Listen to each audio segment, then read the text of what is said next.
Rajarshi Shahu Chhatrapati memorial trust गेले 39 वर्ष राजर्षी शाहू महाराज यांच्या पुरोगामी विचारांचा प्रसार करण्याचे कार्य करत आहे। यावर्षी राजर्षी शाहू छत्रपती मेमोरियल ट्रस्ट कोल्हापूर प्रतिवर्षी शाहू महाराजांच्या जयंतीच्या दिवशी राजर्षी शाहू महाराजांचे विचार, आचार, आदर्श याचे अनुकरण करणाऱ्या व्यक्तींना मानाचा असा राजर्षी शाहू पुरस्कार म्हणून गौरव करण्यात येतो।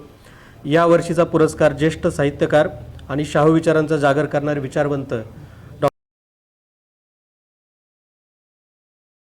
डॉक्टर जयसिंगराव पवार यांना मरणोपरांत प्रदान करण्याचा निर्णय यावर्षी ट्रस्टने घेण्यात आलेला आहे। डॉक्टर जयसिंग पवार हे महाराष्ट्रातील ज्येष्ठ इतिहास संशोधक होते। त्यांनी मराठी शाहीचा इतिहास आणि राजर्षी शाहू महाराज यांचे विचार जगभरात पोहोचवण्याचे खूप मोठे कार्य केले आहे। यापूर्वी त्यांना मोठ्या प्रमाणात 30पेक्षा जास्त पुरस्कारांनी सन्मानित करण्यात आलेला आहे। या सगळ्याचा विचार करून राजर्षी शाहू छत्रपती मेमोरियल ट्रस्ट यांनी यावर्षीचा 40वा पुरस्कार डॉक्टर जयसिंगराव पवार यांना मरणोपरांत प्रदान करण्याचा निर्णय घेण्यात आलेला आहे।